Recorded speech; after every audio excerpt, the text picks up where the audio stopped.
হচ্ছে একদিন কিয়ামত হবে, পরকাল হবে, মিজান হবে, কিয়ামতের ময়দানে হিসাব হবে, নিকাশ হবে। মানুষকে ভালো কাজের আদেশ দিবা, মন্দ কাজে নিষেধ করবা। মানুষ মারা গেলে তোমরা জানাজার মধ্যে শরীক হওয়ার জন্য বলেন না সুবহানাল্লাহ। পৃথিবীর জমিনের মধ্যে আমরা সৃষ্টি হয়েছি, একদিন মারা যাব। আলহামদুলিল্লাহ, মহান রব্বুল আলামিনের দরবারে অসংখ্য গণিত শুকরিয়া আদায় করি। রব্বুল আলামিন আমাদের হায়াত দিয়েছেন, রিজিক দিয়েছেন, সুস্থ রেখেছেন, সবল রেখেছেন, সেজন্য রব্বুল আলামিনের দরবারে একবার উচ্চস্বরে বলি আলহামদুলিল্লাহ। রব্বুল আলামিন এই জগতের মধ্যে, পৃথিবীর মধ্যে আমাদেরকে পাঠিয়েছেন, সৃষ্টি করেছেন। এই জগতে পাঠানোর আগে আল্লাহ রাব্বুল আলামিন আমাদের মৃত্যু সৃষ্টি করেছেন।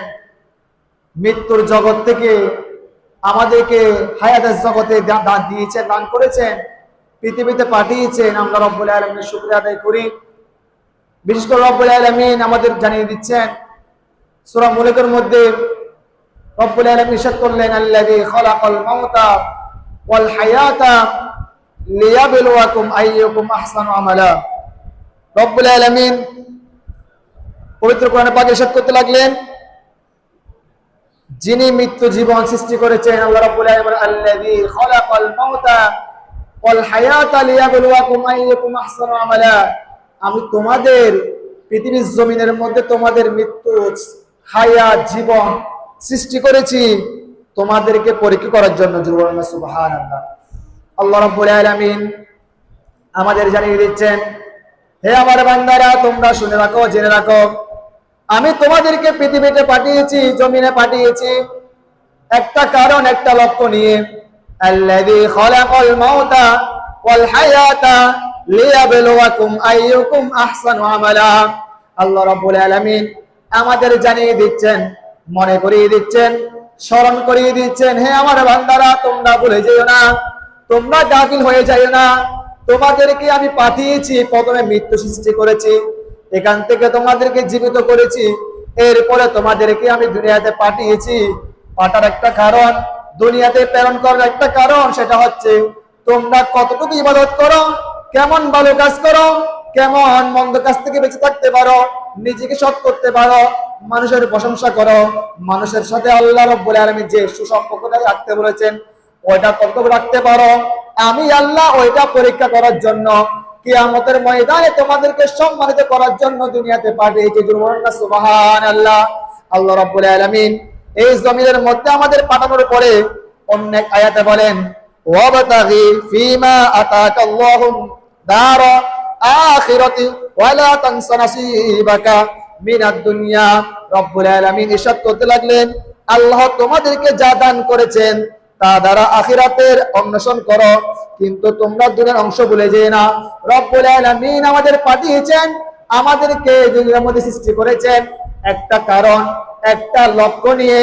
আমাদের বিশ্বাস, আমাদের ইয়াকিন হচ্ছে একদিন কিয়ামত হবে, পরকাল হবে, মিজান হবে, কিয়ামতের ময়দানে হিসাব হবে, নিকাশ হবে। আল্লাহ রাব্বুল আলামিন বলেন, তোমরা এমন ভাবে গাফিল হয়ে যাই না, দুনিয়ায় ভুলে যাই না, আখিরাতে ভুলে যাই না। দুনিয়ার মধ্যে তোমরা সংসার করবা, পরিবার নিয়ে চলবা, কাজ করবা, এর মাঝামাঝি তোমরা আমার ইবাদত করবা, নামাজ পড়বা, রোজা রাখবা, হজ করবা, যাকাত দিবা, তোমরা মানুষের সাথে সদ্ব্যবহার করবা, মানুষকে ভালো কাজের আদেশ দিবা, মন্দ কাজে নিষেধ করবা। মানুষ মারা গেলে তোমরা জানাজার মধ্যে শরীক হওয়ার জন্য বলেন না সুবহানাল্লাহ। রব্বুল আলামিন আমাদেরকে এই আয়াতের মাধ্যমে শিক্ষা দিচ্ছেন, যখন কোনো মানুষ মারা যাবে, পৃথিবীর জমিনের মধ্যে আমরা সৃষ্টি হয়েছি, একদিন মারা যাব। আল্লাহ রাব্বুল আলামিন সেই জন্য বলতে লাগলেন, কুল্লু নাফসিন যায়িকাতুল মাউত। জোরে বলেন না সুবহানাল্লাহ। খেয়াল করুন, আল্লাহ রাব্বুল আলামিন আমাদেরকে দুনিয়াতে পাঠিয়েছেন। একটা মানুষ সর্বোচ্চ 70 বছর, 60 বছর হায়াত পায়, এরপরে মানুষ চলে যায়। পৃথিবীর জমিনের মধ্যে 950 বছর, 900 বছর হায়াত পেয়েছিল, 300 বছর হায়াত পেয়েছিল, ওনারাও মারা গিয়েছেন। আজকে আমাদের জীবনে এসে, আমাদের সময় এসে একজন মানুষের হায়াত সর্বোচ্চ 70 বছর, 60 বছর। আমরা মনে করি এই দুনিয়ার হায়াতটা শেষ, আর কোনো কিছু নাই, আমরা মনে হয় মারা যাব না। আমরা গাফিল হয়ে যাই, বিভিন্ন মন্দ কাজ, খারাপ কাজ করি। সেজন্য আল্লাহ বলেন, হে আমার বান্দারা, তোমরা মনে রাখবা, জেনে রাখবা, এই পৃথিবীর জমিনের মধ্যে আমি তোমাদেরকে পাঠিয়েছি আল্লাযী খালাকাল মাউতা ওয়াল হায়াতা লিয়াবলুয়াকুম আইয়ুকুম আহসানু আমালা। তোমরা ভালো কাজ করবা, ভালো উপদেশ দিবা, তোমরা মনে করিও না তোমরা মারা যাবে না। আমি সৃষ্টি করেছি খালাকাল মাউতা, সৃষ্টি করেছি মৃত্যু, ওয়াল হায়াতা, ওইখান থেকে তোমাদেরকে জীবিত করেছি। জোরে বলুন না সুবহানাল্লাহ। আজকে আমি যে বিষয়টা বলছি সেটা হচ্ছে পৃথিবীর জমিনের মধ্যে যখন কোনো মানুষ মারা যায়, আমাদের থেকে যখন চলে যায়, তখন আমরা ওই ব্যক্তি সম্পর্কে কি বলবো? ব্যক্তিটা খারাপ ছিল, জুলুম করেছিল, দুনিয়ার মধ্যে মানুষকে অত্যাচার করেছিল, মানুষের হক খেয়েছিল, মানুষকে আঘাত করেছিল। রাসূল কারীম রাউফুর রহিম বলেন, যখন কোনো মানুষ মারা যায়, ওই ব্যক্তি সম্পর্কে তোমরা খারাপ কথা বলিও না, ওই ব্যক্তি সম্পর্কে তোমরা মন্দ কথা বলিও না, ওই ব্যক্তিকে তোমরা খারাপ যে গুণ ছিল ওইটা আলোচনা করিও না। রাসূল কারীম রাউফুর রহিম আমাদের জানিয়ে দিচ্ছেন, হে আমার উম্মতরা, তোমরা শুনে নাও, জেনে নাও, পৃথিবীর জমিনের মধ্যে যখন কোনো মানুষ মারা যাবে, আমার উম্মত যখন মারা যাবে, যে সমস্ত উম্মত মারা গিয়েছেন, যারা বেঁচে রয়েছেন, তারা যদি ওই ব্যক্তির সম্পর্কে খারাপ কথা বলে, মন্দ কথা বলে, আল্লাহ রাব্বুল আলামিন ওইটার কারণে হয়তো ওই ব্যক্তিকে জাহান্নামে দিতে পারে। জীবন নাউজুবিল্লাহ। আর ওই ব্যক্তি যদি মারা গিয়েছেন, খারাপ ছিল, মন্দ ছিল, ফাসিক ছিল, নামাজি ছিল না, হজ করে নাই, যাকাত দেয় নাই, যদি আপনি যদি উম্মত হয়ে, বন্ধু হয়ে, ভাই হয়ে যদি মনে করেন যে বলেন যে ওই ব্যক্তির এই কাজটা ভালো ছিল, প্রত্যেক মানুষের জীবনে কোনো না কোনো কাজ ভালো থাকে, আপনি সব খারাপ কাজ বাদ দিয়ে, খারাপ কথা বাদ দিয়ে যে ভালো কাজ করেছে, যে ভালো গুণ ছিল, ওইটা যখন আলোচনা করে রাসূল কারীম রাহুল বলেন, যে ব্যক্তি ওই ব্যক্তির জন্য যারা ভালো কথা বলেছেন, ভালো গুণ সাক্ষী দিয়েছেন, আল্লাহ চাইলে ওইটার কারণে ওই ব্যক্তিকে জান্নাত দিতে পারে। জীবন সুবহানাল্লাহ।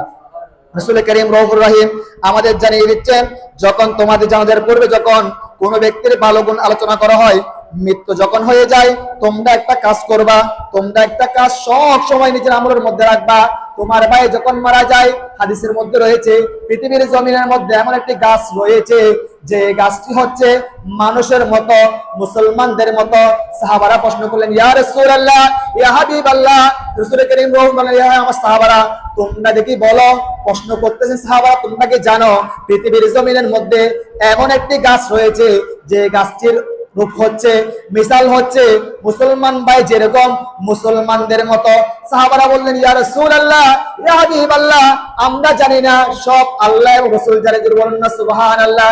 riwayat-এর মধ্যে রয়েছে সাহাবারা জানতেন, ওনারা মনে ধারণা করেছিলেন ওই গাছটা খেজুর গাছ। রাসূলের সম্মানার্থে, রাসূলকে সম্মান করে কখনো কোনো সাহাবাই বলেন নাই, এটার উত্তর দেন নাই, বরঞ্চ তারা মনে করতেন আল্লাহ রাসূল যেহেতু প্রশ্ন করেছেন, নতুন কিছু বলবেন, আমাদের শিক্ষা দিবেন। আমরা যদি এমন কথা বলি রাসূলের সামনে বিয়াদবি হবে। রাসূল কারীম বলেন, হে আমার সাহাবারা, তোমরা কি জানো না, তোমরা কি বুঝো না, পৃথিবীর জমিনের মধ্যে এমন একটি গাছ রয়েছে যে গাছটা হচ্ছে মুসলমান ভাই যেরকম, মুসলমান যেরকম সেরকম। ইয়া রাসূলুল্লাহ, ইয়া হাবিবাল্লাহ, আমাদের জানিয়ে দেন না, আমাদের বলে দেন না। রাসূল কারীম বলেন, হে আমার সাহাবারা, তোমরা শুনে নাও, জেনে নাও, পৃথিবীর মধ্যে একটা গাছ রয়েছে যে গাছটা নাড়াচাড়া করলে, বাতাস মারলে, যে গাছটাকে মানুষ নাড়াচাড়া করলে একটা পাতাও পড়ে না। জোরে বলুন না সুবহানাল্লাহ। কি আলপের খেজুর গাছ কখনো বাতাসের সাথে পড়ে যায় না, আপনি নাড়াচাড়া করলে পাতা পড়ে না, অন্য গাছের পাতা পড়ে যায়, খেজুর গাছের ডাল পড়ে না, পাতা পড়ে না, এটা এত শক্ত। রাসূল কারীম রাউফুর রহিম বলেন যে মুসলমান হচ্ছে এরকম, যত তোমার আসুক, খারাপ কাজ আসুক, মন্দ কাজ আসুক, বিপদ আসুক, এক ভাই অন্য ভাইয়ের সাথে দুশমনি রাখতে পারে না। সেজন্য রাসূল বলতেছেন, পৃথিবীর জমিনের মধ্যে মুসলমান হচ্ছে খেজুর গাছের মতো। খেজুর গাছের দাঁড়িয়ে থাকে, মাঝপথে দাঁড়িয়ে থাকে, মরুভূমিতে দাঁড়িয়ে থাকে, চতুর্দিকে বাতাস, কিন্তু ওই গাছের একটা পাতাও নড়ে না, পাতাও পড়ে না, বাতাসে কি হেলেদুলে করে, কিন্তু একটা পাতা ছিঁড়ে পড়ে না। মুসলমানের সাথে বিপদ আসবে, দ্বন্দ্ব হবে, মারামারি হবে, স্বার্থের কারণে হবে, অর্থের কারণে হবে, ভাইয়ের সম্পদের কারণে হবে, মনোমালিন্য হবে, ফিতনা হবে, ফাসাদ হবে। পৃথিবীর জমিনের মধ্যে চলতে গেলে অনেক সমস্যা সৃষ্টি হবে। আল্লাহ রাসূল বলেন, যখনই কোনো ব্যক্তি মারা যাবে, তোমরা মনে করবে তোমার ভাই ছিল। রাসূল কারীম রাউফুর রহিম বলেন, به قال حدثنا احمد بن منير قال حدثنا يزيد بن هارون قال اخبرنا حميد عن انس قال مر على رسول الله صلى الله عليه وسلم بجنازة فأثنوا عليها خيرا فقال رسول الله صلى الله عليه وسلم وجبت। রাসূল কারীম রাউফুর রহিম একদিন বসেছিলেন, এক জায়গায় ছিলেন।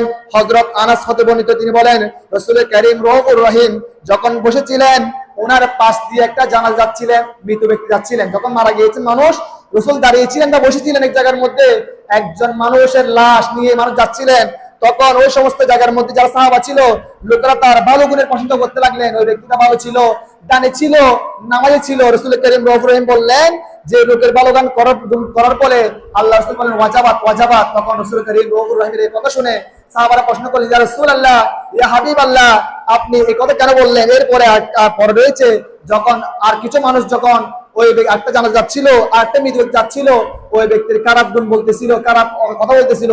আল্লাহ রাসূল তাদের বলে দিলেন, হে আমার সাহাবারা, তোমরা কি জানো না তোমাদের জবানের সম্মান রয়েছে? তোমাদের জবানের মধ্যে আল্লাহ যে যে নিয়ামত দিয়েছে, তোমরা সাক্ষী হবা কিয়ামতের ময়দানে, তোমাদের কিন্তু সাক্ষী নিবে। আজকে তোমরা যে ব্যক্তির ভালো গুণ বলেছো, তোমাদের জবানের কারণে, তোমাদের জবানের কথার কারণে আল্লাহ ওই ব্যক্তিকে ক্ষমা করে দিয়েছেন। সুবহানাল্লাহ। পক্ষান্তরে যে ব্যক্তিরা মন্দ কথা বলে, মন্দ কথা বলে, তার সম্পর্কে গীবত করে, খারাপ কথা বলে, তার তহমত দেয়, অথবা তার নামে সমালোচনা করে, আল্লাহ চাইলে ওইটার কারণে ওই ব্যক্তিকে গড়ে ফেলতে পারে, বেঁধে ফেলতে পারে। পক্ষান্তরে আপনি বলেছেন আপনি মন্দ কথা বলে একদিন আপনিও মারা যাবেন, কখনো কোনো কাজ থেকে যায় না, এটা চলমান জিনিস। আপনি একজনের জন্য হত্যা করেছেন, গপ্প করেছেন, একদিন আপনি যখন মারা যাবেন দেখবেন আপনার পাশে ভাই, আপনার পরিবার আপনার নামে মন্দ কথা বলতেছে। আল্লাহ আমাদেরকে বুঝার আমল করার তৌফিক দান করুক। আমিন। ওয়া আখিরু দাওয়ানা আলহামদুলিল্লাহি রাব্বিল আলামিন। আসসালামু আলাইকুম ওয়া রাহমাতুল্লাহি ওয়া বারাকাতুহু।